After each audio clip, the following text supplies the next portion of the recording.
শ্ৰীৰামপুৰত এনৰেগাৰ নামত চলিছে লুণ্ঠন ৰাজ। ভিচিডিচিৰ সদস্য পদৰ দায়িত্ব লাভ কৰাৰ পিছতো লুণ্ঠন চলোৱাৰ অভিযোগ। মাত্ৰ 5ৰ পৰা 10 হেক্টৰ বালি পেলাই কাম শেষ কৰাৰ অভিযোগ কৰিছে নেকি উচ্চ পৰ্যায়ৰ বিষয়াসকলক মেনেজ। আনন্দপুৰ গাঁৱত ভিচিডিচিৰ সদস্য পদৰ দায়িত্ব লাভ কৰাৰ পিছৰে পৰা লুণ্ঠন ৰাজ চলোৱাৰ অভিযোগ এইজন আবু তাহেৰ শেখৰ বিৰুদ্ধে। 2023-24 বিত্তীয় বৰ্ষৰ আবণ্টন দিয়া এনৰেগাৰ কামত মাত্ৰ 5ৰ পৰা 10 হেক্টৰ বালি পেলাই কাম শেষ কৰাৰ অভিযোগ উত্থাপিত হৈছে। পথ নিৰ্মাণ আৰু মছজিদৰ চৌহদ উন্নয়নৰ বাবে আবণ্টন দিয়া 10 লক্ষাধিক টকা আত্মসাতৰো অভিযোগ তুলিছে ৰাইজে।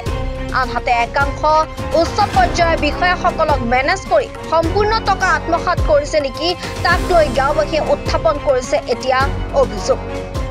লুণ্ঠন ৰাজ চলোৱা এইজন ভিচিডিচিৰ সদস্য আবু তাহেৰ শেখৰ বিৰুদ্ধে শ্ৰীৰামপুৰ সমষ্টিৰ EM সজল কুমাৰ সিং তথা দুৰ্নীতিমুক্ত শ্লোগান দিয়া বিটিআৰ চৰকাৰে কি পদক্ষেপ গ্ৰহণ কৰে সেয়া পৰৱৰ্তী সময়তহে লক্ষণীয় হ'ব।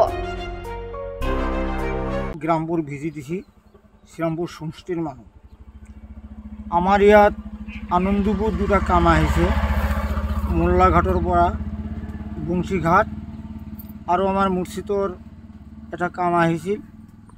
মানে ৰাস্তাটো 5,95,000 কাম আছিল আৰু মুৰ্ছিদৰ কাম 4 লাখৰো অধিক, 4 লাখৰ বেছি হ'ব। কিন্তু মানে এই বাটৰ যেটো কাম, ৰাস্তাৰ যেটো কাম 3-4 গাড়ী মাটি পেলাইছে আৰু মছজিদত 10-12 গাড়ী মাটি পেলাইছে। মোটামুটি কিমান হ'ব, 10-12 হাজাৰ টকাৰ কাম হ'ব। আৰু বাকীখিনি মানে আমাৰ গাঁৱৰ যেটো মেম্বাৰৰ ওপৰত দায়িত্ব আছিল, মেম্বাৰৰ নামটো আবু তাহেৰ, সিহঁতে কি কৰিছে না কৰিছে মই এইখিনি কামটো পাইছোঁ। আমি অনুৰোধ জনাওঁ, আমাৰ দুটা ইয়াম আছে, সজল সিং আৰ উইলসন হাজদা, তেখেতক আমি অনুৰোধ জনাওঁ যে আনন্দপুৰ আহি এই কামৰ তত্ত্বাৱধান বা এই কামৰ তদন্ত কৰি আমাৰ ৰাইজক যাতে জনায়। কিমান দিন আগত হৈছিল কামটো? কামটো 7-8 মাস আগত। এতিয়া আপোনালোকৰ কি সন্দেহ হৈছে যে এই কামৰ পইচাখিনি মেম্বাৰ চেয়াৰমেন বা কোনোবা মিলিত হৈ পইচা খাই পেলাইছে নে, সেইটো ভাবি নেকি আপোনালোকে?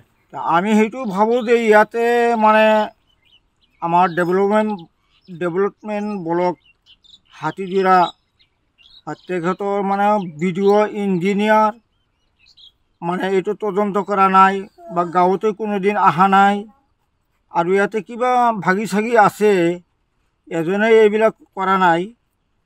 আমি সেইটো মানে বিচাৰ কৰি আছোঁ, নিজে নিজে বুজি আছোঁ, কামেই হোৱা নাই, কাম দেখাই নাই।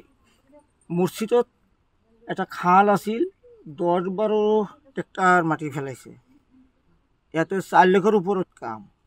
ৰাস্তাৰ কামটো হৈছে 5,95,000 কাম, ৰাস্তাতে মাটি পেলাই নাই, মানে 5-6 ট্ৰেক্টৰ মাটি পেলাইছে। আমাৰ ইয়াতে সন্দেহ যে এই টকাটো কি হ'ল। Bureau report, any Bharat 24।